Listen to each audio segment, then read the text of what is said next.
Good. Cool. Thanks. Well, it's great to be in balmy Ohio. It's wonderful. Warm here. I'm enjoying it. This is almost like flying south. Well, it is flying south, really. So, anyway, talk is details matter. One of the things I wanted to do first is kind of give you an idea who I am, where I'm from, what I do. Okay? So, that's North Dakota. A fair bit north of here. And I understand the folks in the other room may not see the slides real well, but that's okay. You don't have to worry about it. It's mostly pictures, so you'll be all right. These are the fields that I work on. This is a blip on the map. We don't go down to South Dakota. Right around 70,000 acres that I work on as a crop consultant in North Dakota, and that's where it's at. This is on the Coteau. So this is glaciated land. Once you get out here, this is old land that never saw the glaciers. In North Dakota, our normal planting runs from April through June, and we had a lot of late June planting this year. We had a lot of rain. We had a lot of mud. I don't think that's I think you guys can associate with me on this, right? Had a lot of corn. It was planted on May 38th, I think it was? Yeah, something like that. Okay?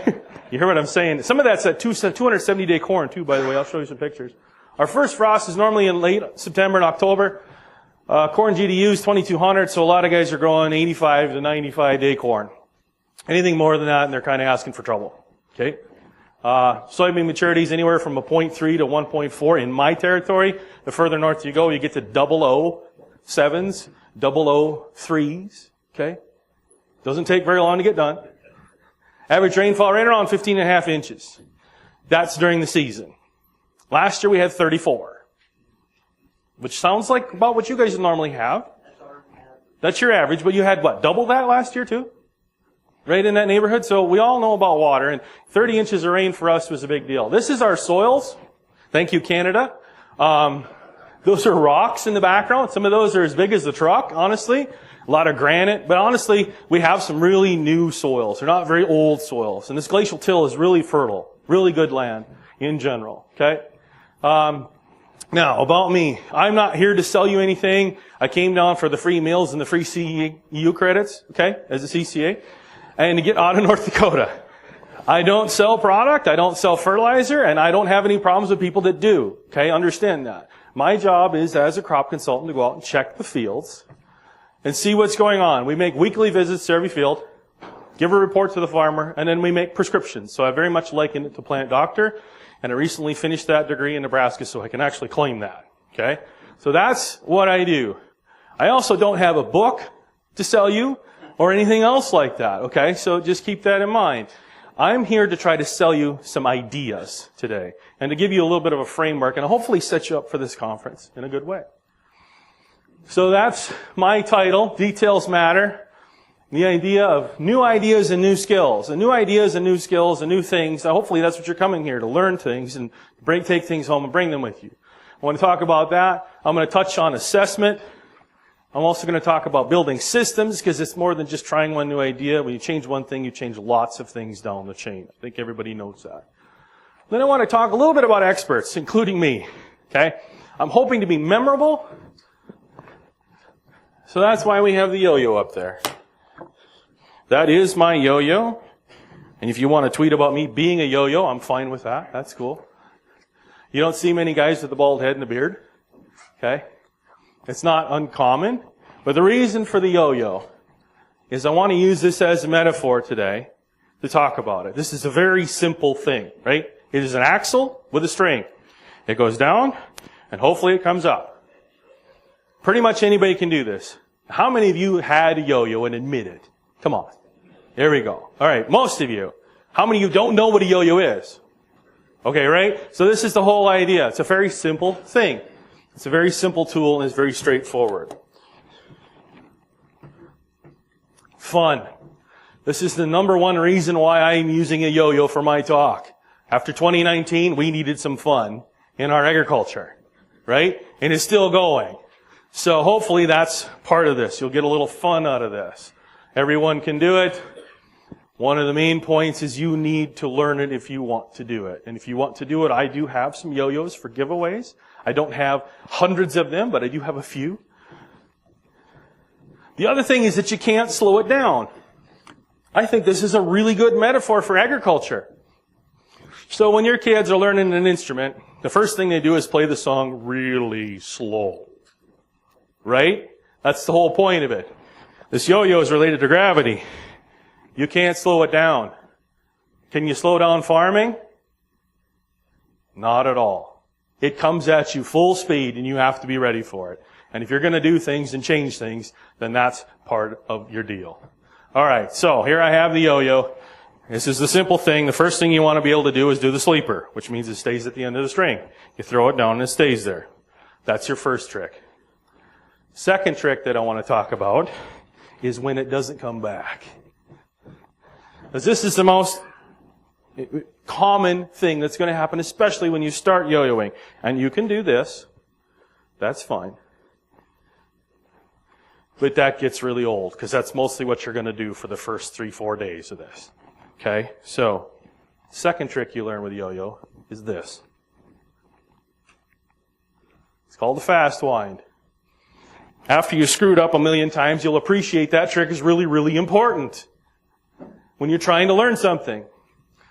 Unfortunately, with farming, we often don't teach each other the fast wind, the quick way to get back into it, the little details that matter. That's the whole point of the talk. There are details that matter. The other thing, and if you're going to start with a yo-yo, and I hope that some of you do, is this is my yo-yo string, so the people in the back can see it. Every yo-yo is going to come tied with a loop like this. And you're going to be tempted to put your finger in like so. That's not going to work. It's very loose and it's going to come off.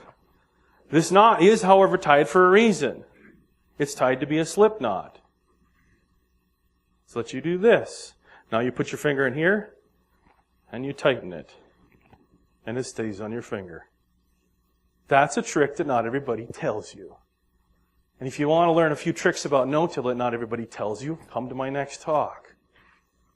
Okay? Those are important. Without that trick, the people in the front row are going to have problems. Okay? So that is the whole point. You get that knot tied on my finger so that it doesn't come off. And I'm not just doing this. It's just dropping the yo-yo. That's called a gravity pull. I'm actually throwing it down, if you notice. That's to get some spin. You make the muscle, you grab it, and you throw it down. And now it'll stay down. And I can do things with it. Once I get the throw figured out, I can do several things with it. We can walk the dog. And I understand you can't see that, but that's just spinning along the ground. Right? Check my clearance here for around the world. Cool. How about around the world with a shoot the moon? Can we do that today? Yeah, we can. Okay? Those are simple tricks. Another one that you would want to learn is called rock the baby. Okay, what's the point of all of this? Who cares? Yeah, not yet. You're just waiting for it to get wrapped in my beard, and that might actually happen. Okay, so here's the next thing. I want to talk about assessment. So we've talked about getting started, and that you have to learn the little tricks and that you have to do it. It's important that you have to do it on your farm. Okay? So what is it that you want to do on your farm? What things do you face? What challenges do you have? Go on and reassess those. So here's the thing that happens to almost all of us, right? We get used to how things look. I am very used to how things look. Okay? And I don't see how fat I've become in the last 10 years. I go to my doctor and she tells me, you're fat, you need to lose weight. You told me that last year. She says, well, I'll keep telling you till you listen. Right? So one of the things I want you to do after you leave this talk, after you leave this conference, is go home, drive by your farm and fields, and see them with new eyes. Look for things that you just assume have to be there. Just assume that that's the way it is. Look at it with new eyes and ask yourself the question, does it have to be that way? Is there something else? Is this better? Whatever. Okay? This is a picture from North Dakota. This is kochia. This is soybean. That kochia is ALS resistant, glyphosate resistant, and group 4 resistant. All three in one. Anybody want to run a combine through that? Well, it's still crunchy. Even after frost, it's still crunchy. Okay? How about water hemp? That one blew up, folks, and I think you have a little bit of water hemp in the territory. I think you know about it. We've seen it for the last 7 to 10 years. And it comes out of nowhere. A little bit, and all of a sudden it's everywhere. Okay? And we just got Palmer, so we're going to join the club. Here's another thing that's going on. You can see all of these little corn plants are neatly, nicely dug up, specific little holes, and the seed's gone. That's a gopher. And he's just marching down the row. And wherever we get a gopher town like this, they destroy acres and acres of corn. That's a weird problem to have. Anybody ever talked about gopher management before as IPM? Okay, that is a weird problem to have, but it happens. This picture was taken yesterday in North Dakota. Here's some of our 270-day corn. Here's across the road. And if you look, you'll see that they pushed the snow out of the way to get into the field. They're preparing to try to harvest this. This has been a struggle and a battle. The last 2 falls have been stupid wet for us. In 2018, we called them snow beans instead of soybeans because we had 4 to 8 inches of snow. We got the same wet, muck snow. The guys that were selling tracks made a killing this last year. Actually, as far as I know, 30% of the corn that was planted in North Dakota is still in the field. It never really matured. A lot of it's under 50-pound test weight, and most of it's over 19 moisture yet to this day. Some of it's in the 20s. And it's worth a lot right now, right? Now, one of the other complications with this is we don't know what insurance is going to do with this thing. So the typical weather in North Dakota in March is kind of wet and milty and that kind of thing, and we know that April's going to do that. Well, we're in March already, and these fields are still here. We get into this wet, melty thing where we were super saturated soils. I don't know that these fields are going to get harvested before June. I hope that they do, but if they don't get harvested before June, I think you saw from our growing degree days, it's probably not a great idea to go out there and try to plant something. This is a new problem that I have to face and try to help my growers with, and I don't necessarily have a lot of answers, but this is a way of finding out what we're going to do. All right, so we have to design systems to manage these things. It's not just about one practice or one thing. And I would say to you that when you bring on no-till into your farm, you actually changes several things in your system because you have to adapt to it, and it becomes a systems approach. So you have to learn new tricks and you have to string them together. Okay? I have another yo-yo. I have several yo-yos because as funny as it is to watch me tie them in knots, it's not very funny to watch me untie them from knots. Okay? This is a different type of yo-yo. It's up on the screen. It's a butterfly style yo-yo, wider gap, but it's also unresponsive.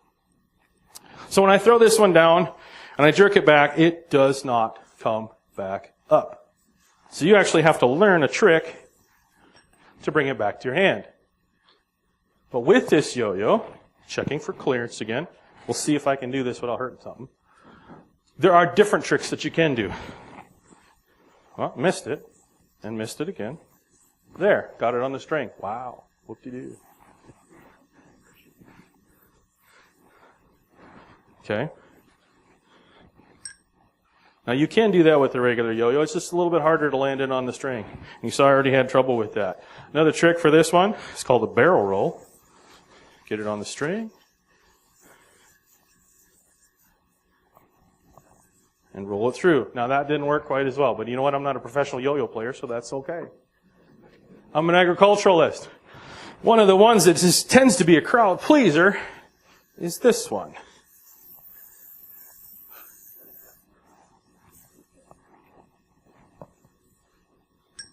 All right. This is a different yo-yo. This is a different piece of equipment. It's a different tool. It takes different skills to work this yo-yo than it does this yo-yo. Some of those things are the same. The knot's the same. The string's the same. Some of the ideas, the throw is the same. But as far as the rest of it, there's lots of differences on that. And I'm going to try to do this one. I usually fail. Oh. I got it to flip. Okay. So if you're going to try new things and different things, what are you going to try? What is it? What do you want to do that's different? Is it going to be this narrow yo-yo? Is it going to be this wide one? The skills that you need to acquire to do those tricks are different. And once you start stringing them together, That's when you can do cool things and hopefully entertain audiences and hopefully leave a lasting impression that people remember. In my boat, hopefully you can make changes on your farm that add to your bottom line, protect your soils and your waterways, and avoid problems like the weeds and the 270-day corn. This is another system that we have. This is iron chlorosis of soybean. I don't even know if that's a thing here. Anybody ever seen this? We have plenty of iron. You have plenty of iron. Yeah, so do I. The soil's made out of iron. pH he's talking about. This is an 8.2 pH, which reduces iron availability. That is a problem. In order to address this problem, we have to build a system. The first answer to this iron chlorosis in soybeans is don't plant soybean. I'm not joking. That's the first answer. And it's a good answer, honestly, because they don't do well in these systems. Second answer is to plant a soybean variety that has tolerance to it, and there are some. There are some creative ideas. In this side, you'll see that we have very sick little iron chlorotic soybeans. The next here we have pretty healthy looking soybeans with barley interseeded in them. Not a whole lot of barley. Look at this. I would much rather have these guys. So what's going on here? Well, iron chlorosis is related to several things. Excessive moisture, excessive nitrogen, and high pH are three things that we know affect the severity of it. The barley is helping take up some extra water. It's also capturing some extra nitrogen. I don't know that it's monitoring the pH a whole lot, but we do see where the roots interface that we get a lot better growth. A lot better growth. This is the same day. Those soybeans should be well into ankle high. Here's after we sprayed out the barley and killed it. Okay? We did this, but in order to have barley in this field, you gotta get a little bit creative, right? You gotta change your system. You gotta change your idea, your pest management, your weed management. How did you seed it? All of those things interact into this. So we're addressing one problem in this field, but it changes the system and how it's working. Okay? So now I have a few thoughts on experts, including me, and probably especially me, because a bald-headed, bearded guy from North Dakota, yeah, sure, don't you know, hey, is maybe not the right guy to tell you how to farm in Ohio. Okay? But that doesn't necessarily mean that I don't have some good things. You have a wonderful program today and tomorrow. There are several experts, really good scientists. There are several farmers that you're going to talk with. There are many CCAs around. There's a lot of expertise and knowledge in this area. And it's important that it's local, because your specifics are important. You may not have bad kochia. You may not have bad iron chlorosis. So I may not be able to directly help you with those problems.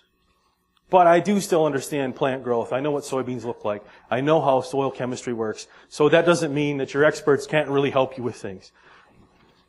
But the point is, getting advice is great. But does it fit your details on your farm? Does it fit what you're dealing with? Does it fit the challenges that you have? Whether those challenges are water or erosion, nutrient management. And those are going to be different because you're going to have different equipment, different labor, and different time scales than your neighbor's going to have. Your details are critically important to doing this. Okay? So does it apply? And does the person who's giving you advice understand your details? And if they don't, do you understand theirs enough to translate what may fit and what may not fit into your system? And I always put this on to make sure it is science-based. Make sure the information you're getting is science-based, that it has explanation in science and rooting in science and research. I've made lots of erroneous observations in the field going, man, this looks really cool. I think that's awesome. And the next year I do it and it doesn't work. Okay? We have to make sure that we have some science behind it, not just ideas. Rainbows and puppies. That's what that picture is. It's not all great and wonderful. Even switching to no-till or cover crops, they're not all rainbows and puppies. They come with their own warts and moles and scars, okay? They're different things. They're different tools and different ways to do it. The other thing that I would say that I look out for when I'm hearing an expert talk is when they give you the 5 secrets or the 12 steps or the itemized list of here's exactly what you have to do. Your farm is different. Your details are different. You can use those as a guideline to help you inform decisions and move forward. That is all part of the deal. But it is not going to be directly applicable. When I have folks come from Illinois to teach my growers how to do corn, and they don't understand high pH soils, it changes the narrative and what works and what doesn't work. And when they talk about emergence dates, when in the first 3 weeks of March I get 6 growing degree days, I'm not as concerned about a 12-hour difference in emergence. Because in those 12 hours, there was 0 growing degree days in that corn. So there's really no difference in the corn being a weed. So I hear that all the time. Now I want you to do a good job with your planting. I want to get even emergence. But it's not maybe the most critical thing. Watch out for the more is better in everything. I heard it said, and I don't know who to even credit to. More on is a good thing, but there's 2 definitions for more on. You follow me on that one? Right? Goods, a little is good, so more is better, right? Well, that's not necessarily true. Actually, that's often not true. It's often a problem. Okay? Whether that's fertility or pesticides or cover crops or whatever you want to talk about. We can talk about alcohol too. A little might be good, but more's not always better, right, folks? So keep that in mind when you're looking at things and people are trying to get you to start on things. Solve the problems that you have. But first, you need to see them. So this is what I want you to do, is assess your farms, your fields, the people you work with. The last one on things that I question is that the speaker's ideas are the best. I am prone to liking my ideas. They're mine. I'm really good at liking my own ideas. I'm not very good at being skeptical of my own ideas. But one of the things that I want to be able to do is be a good scientist. And what I think of as good scientists is when that person is faced with new information that contradicts what they previously believed, they can change their mind. That is a sign of somebody who is intelligent. That is a sign of somebody who is listening. But it has to be good information. It's not a problem to change your mind. Actually, that can be a really, really good thing, to change your mind. I already went through all of those things. The thing with the yo-yos, and if you noticed, I was doing all of this left-handed, because I am left-handed. So to learn these tricks in the right hand is something of a challenge. Anybody here, their left hand useless? It's just there for balance? Right? There's a lot of people that way. My right hand isn't quite that way. Because I am left-handed, I have had to learn how to use that hand a little more than most people, because everything else is right-handed. And I hate scissors, by the way. Just so you know. Okay? But to be able to do this took a lot longer with my right hand than it did my left. That's just the simple fact of it. And now we're going off the wagon here. I got 2 yo-yos. The point of this being, I can show you these tricks. I can put you to the YouTube videos that tell you about these tricks. I could write a book for you on these tricks, and you could read the books and watch all the videos and listen to every expert in the world. You could go to the International Yo-Yo Championship. Yes, there is one. Okay? You could go there, but that wouldn't make you an expert yo-yoer. You have to learn the tricks for yourself. The same is true of your farming operation. You can go learn about all these new cool things, but you actually have to do them and learn them. My next point is when you're giving advice to others, think about their details. So when you're talking in the breaks and afterwards, and you're talking about what you learned, what you're doing, what you're trying, try to think about their details so that you can give them better advice that matters to them. What may be different for them? What may be changed for them? And if that person that you're talking to can't do that for you, think about this while you're listening and gathering advice. What is different about their farm? What is different about their system? What is different about their crops? The other thing I'll say, I don't think there's any one way to do anything. I really don't think there's one way to do anything. There are several ways. And I don't know that there's a one right way. But we all know there's wrong ways, right? There are wrong ways to do things. Now that may be different, again, based on the details of your farm. What is going on with your equipment, your labor, your time, your cropping systems, what may be right or wrong. So let's see what happens when the bearded speaker gets 2 yo-yos in his hands. Okay, that worked. Can we do it around the world? Aha! I'm pretty proud of that one. Pretty proud of that one. This one's not going to work. I'm going to try to do the loops with 2 hands. I guarantee this one's not going to work. So if you want to take pictures of yo-yos caught in my beard, get your phone ready. Okay, here we go. It didn't work. My promise is true. All right. So the idea here is that I ramped up. Now, I didn't even necessarily take the harder yo-yo. This is back to a simpler yo-yo. But I did something very difficult with it. 2 hands. And anybody that can do 2-handed yo-yo, I got a free yo-yo for you. No problems. I also have free yo-yos if you want to try and learn. Like I have a few. Meet me later and we'll talk. Now, I don't want to show you all ugly, nasty disaster pictures from North Dakota because that's not what it always looks like. I do want to show you a few of the beautiful things. This is a field of flax. I absolutely love flax. It's gorgeous. Okay? It's a good oilseed crop. It is a good food crop. People use it in that system. And when it is blue, it looks like water. And it's gorgeous. Okay? Notice all the trees we have. All those trees that we have. So on my drive from the airport yesterday, I couldn't even see the fields. There were so many stupid trees in the way. I don't know how you folks deal with this stuff. Like, tree everywhere there is. And then when there isn't a tree, there's a waterway and a watt-hole. Do you just turn all day long? Is that what happens? I mean, just completely turning. There's some nice wheat at the end of harvest. There's some beautiful barley in the open skies.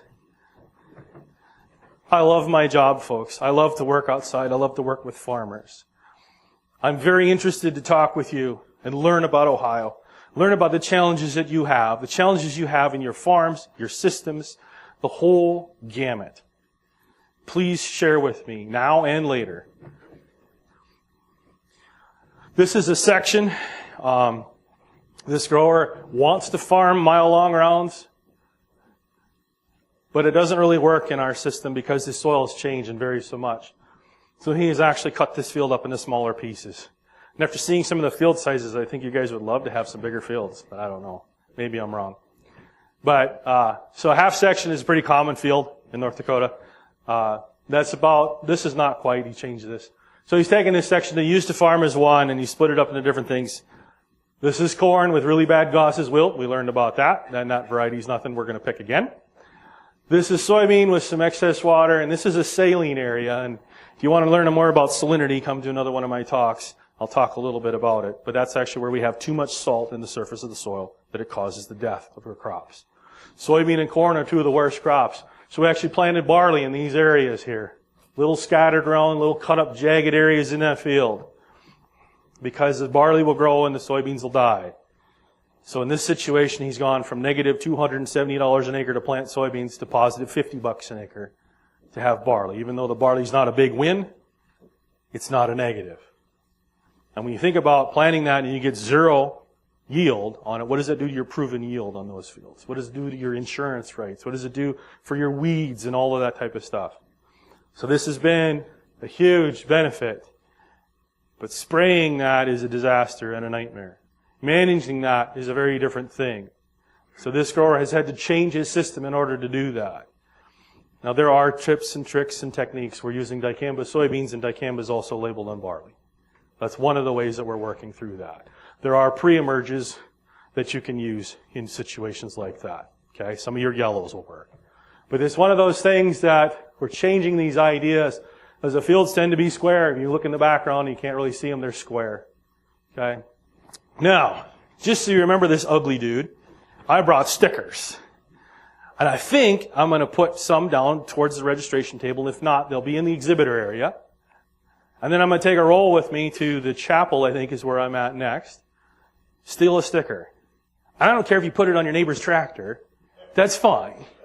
But steal a sticker, because I bought them and I brought them. And I want you to remember me. Put them somewhere that it's going to remind you that your details matter. That your farm is important, that what you do is important, and how you do it is important.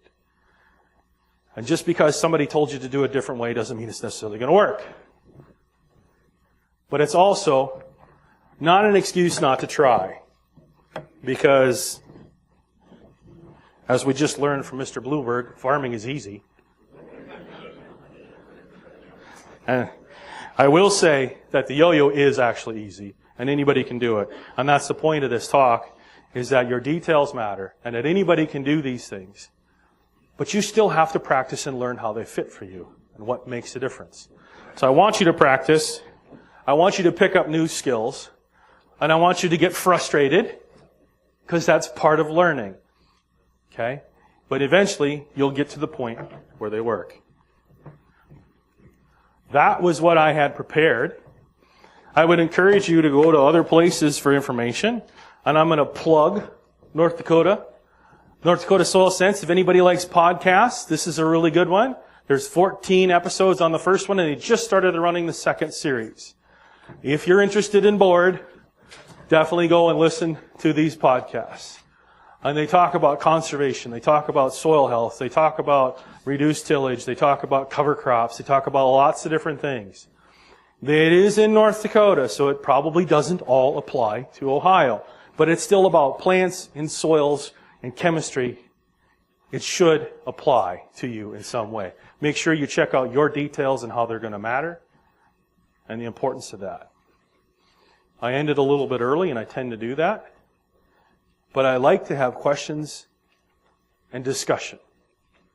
You're welcome to ask me about North Dakota. I know some about it, not a lot, hey? Been to Canada a couple of times, yeah. And I would entertain questions.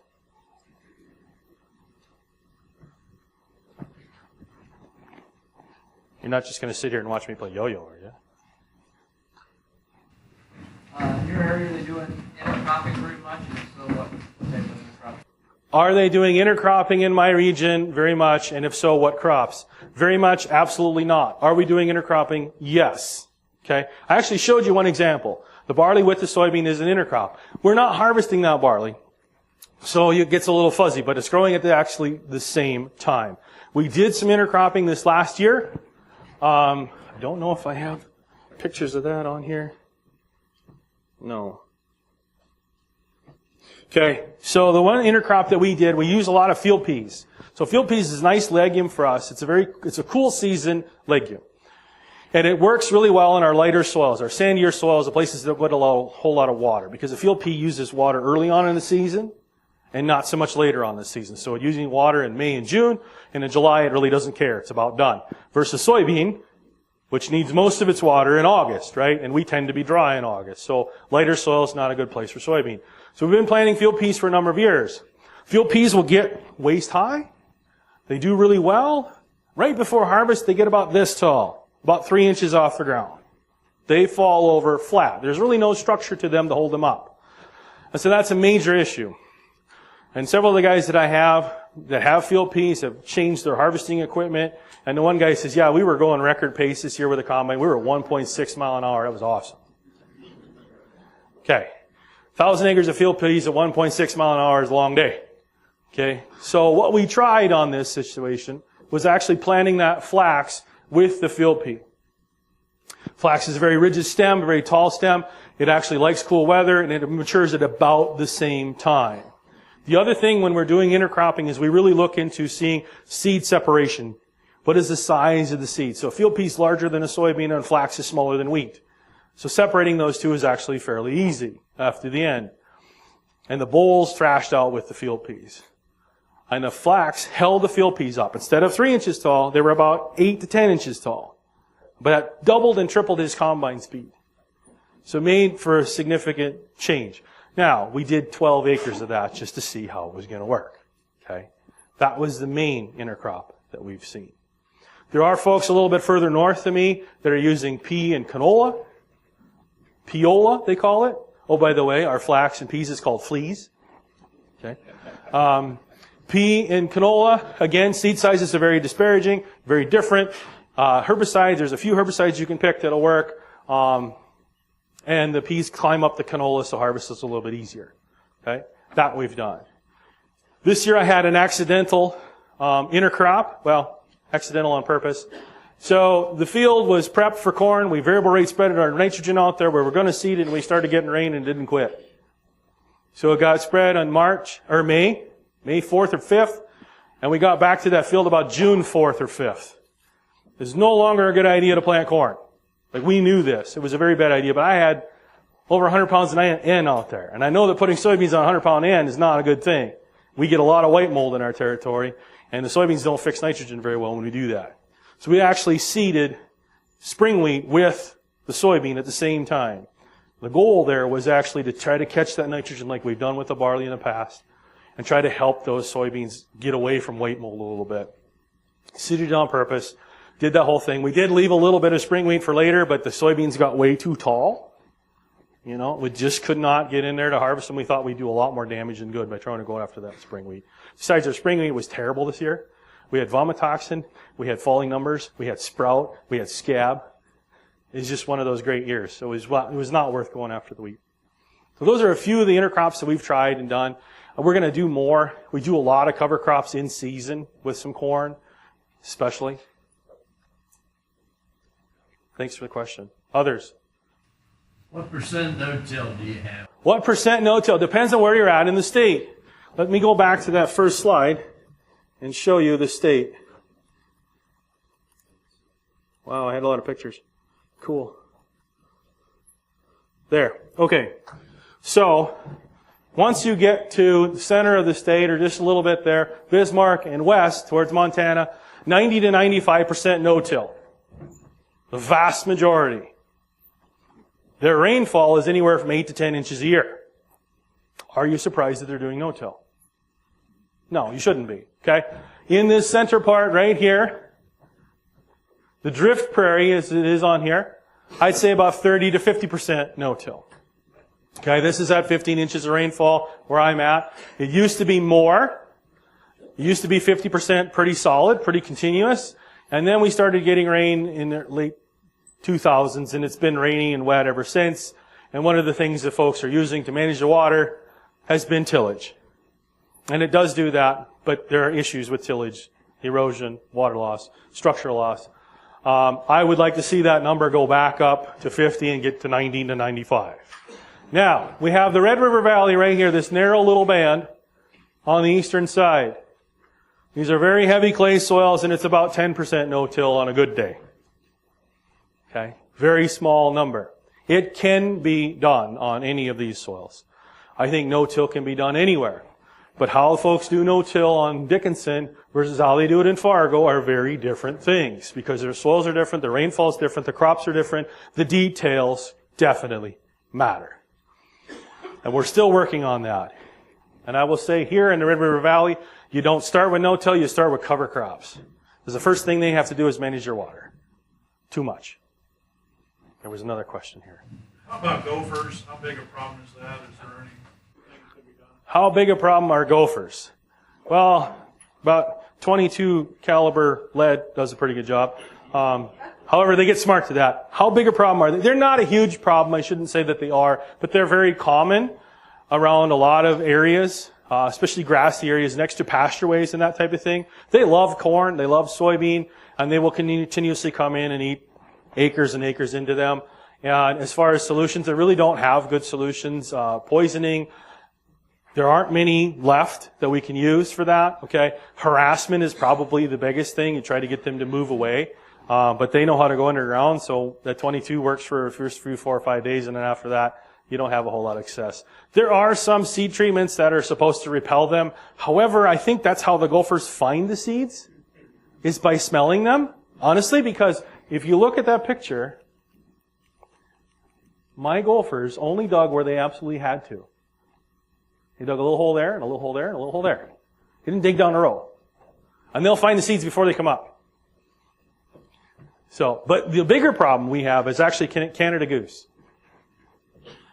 Canada goose will eat thousands and thousands of acres of soybean.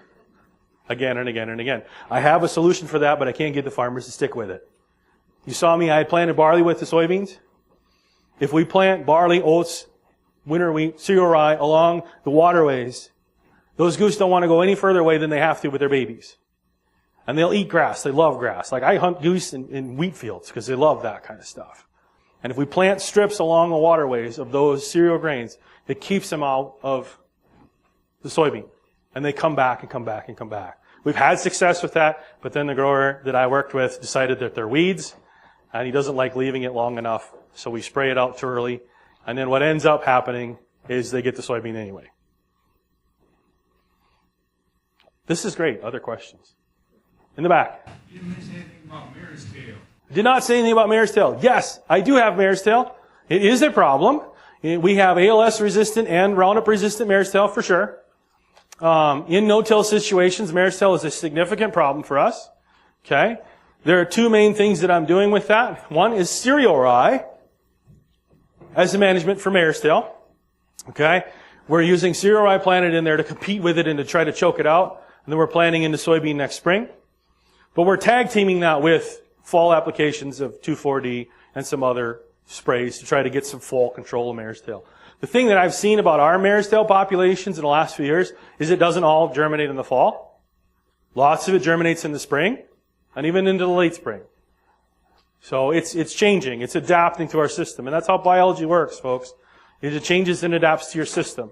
So once you got something really figured out, Mother Nature figures it out and you got to change your system. That's just kind of how it goes. So I don't have great answers for the mare's tail, but honestly, crop competition has been one of the best. And then that rotation. By having the rotation in there is a big deal. Even if we left the cereal rye in those bad mare's tail areas, then we're combining it before the mare's tail is finished making seed. So killing an annual plant before it makes seed is as effective as killing it in another way. Granted, it causes some weed issues, but you're not adding to your seed bank. So there's several ways to deal with it.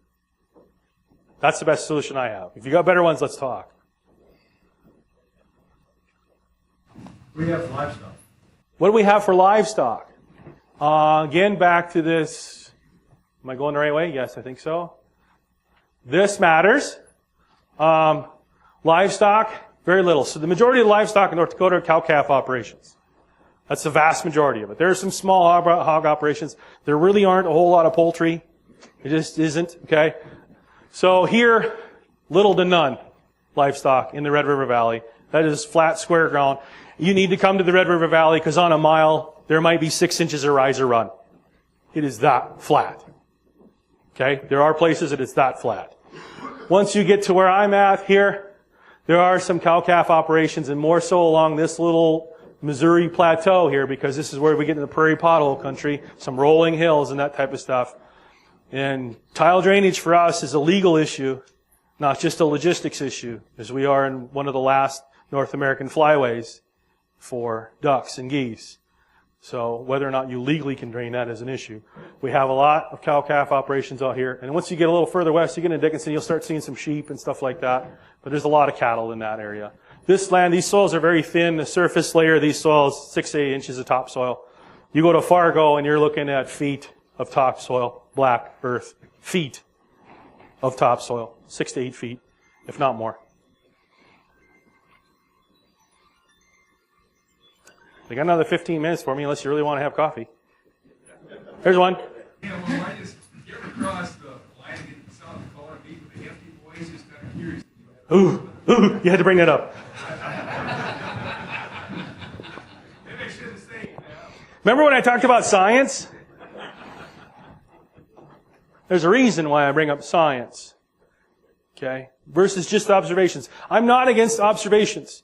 I am an observational scientist. I go out in the fields and I check things and I look for things and I make observations and I make some decisions based on observations. And I've made wrong decisions based off observations. That has happened. So the hefty thing is they're really good salespeople. They're really, really good salespeople. And sometimes, more often than not, I question the science. That's what I'm going to say. I question the science. Does it make sense? And if we go back to my experts slide, where is it? This one. Do they understand your details? Do they understand that there isn't just one answer to a solution? Whoever the expert is, That is critically important. Folks, I have great faith in research, but research takes time. Okay? It really does take time. And to do good science and good research, it takes time and effort. And funding. Support your extension, support your research. Please do that. You will suffer if you lose it. One of the things that has happened in South Dakota is that they have lost much of their extension system. They went to a regional-based system instead of county agents. They went to mostly online type of information, and they lost the face-to-face with the farmer. They have very few agents left that are doing the workload of many, many people that simply cannot do the workload. NRCS has picked up some of that workload, and private industry has picked up the majority of it. Now, what I'm going to say is that just because you're a good salesman doesn't mean you're a good scientist. And vice versa, as a matter of fact. Okay? Be careful with experts. That is the whole point of that part of my talk. Make sure that your details are being considered, whether the expert's doing it or you're doing it. Okay? Now, I'm not against sales at all. I'm the doctor who writes prescriptions. You need to be able to go to the pharmacy and buy the products. And you need to have confidence in the products are good products that have backing that are going to do what they say to do. So I am all part of the system, but I'm just a small part of it. Good question. Well, that hefty boys would say that where the salt, where you had the salt areas, that they should tile. Hefty would say that where they have salt areas, they should tile it. They're not the only ones that would say that. Now, that's not the only solution. I have absolutely a whole hour-long talk where I bring Kool-Aid and I talk about salinity. That's what I did my master's study on. My master's project was soil salinity because it is a major issue for us. Now, what soil salinity is salts dissolved in the water where surface evaporation brings the salts to the surface. Okay? So like when you boil a pot of water. If you boil it down, you get that crusty calcium and whatever in the pot. That's what happens. This is the same thing that's happening to our soils. The salt is getting to the surface. So how do you get rid of it? You rinse it out with water. Good, clean rainfall water. Those salts will dissolve again. They'll move back down. Instead of being concentrated at the surface, you distribute them through a larger area. Okay? One of the first things for saline management, most of these areas are in low spots, flooded or ponded often. Getting rid of the water. Tiling works to get rid of some of that water. There's two things, two P's to move water. Plants and pipes. Okay? So plants and pipes. For tile in our area, we have to have outlets, and I don't necessarily have outlets. So it's not necessarily an easy thing. There isn't a river or creek or stream everywhere. I'm in prairie pothole country. The water stays. Okay? So that's a challenge for us. The other thing is getting that salt and that water to the tile that's below it. So these soils are inhibited to the point where drainage is very, very poor and very, very slow. So you can have an 8-foot culvert underneath this at 6 feet, but the water doesn't go through the top 3 inches. It's not getting to the pipe. Okay? Now, you can repair some of these salt areas and bring them around. Tile is one of those things. Tile is extremely expensive in our neighborhood for that. And we have been able to work on this, and I've seen it takes about 20 years to bring it back to the point where something like barley will grow effectively. 10 to 20 years, depending on how bad the salts were. Corn and soybean are the two wimpiest crops on salts. Some of these points will never, ever grow corn and soybean again, and they never should. Tile can help, but it's part of a system. Again, I'm going to say the answer is too simple. I was at a tile drainage workshop sponsored by Hefty's, and they said all you need is a plow and you put in the tile and away you go. That's kind of like saying go to the lumber yard and buy lumber and you can build a house. There's a lot of steps in between. Again, I'm not saying it's wrong. It's just, does it fit? I'm not here to bash other people. I'm just here to tell you to stick to the science.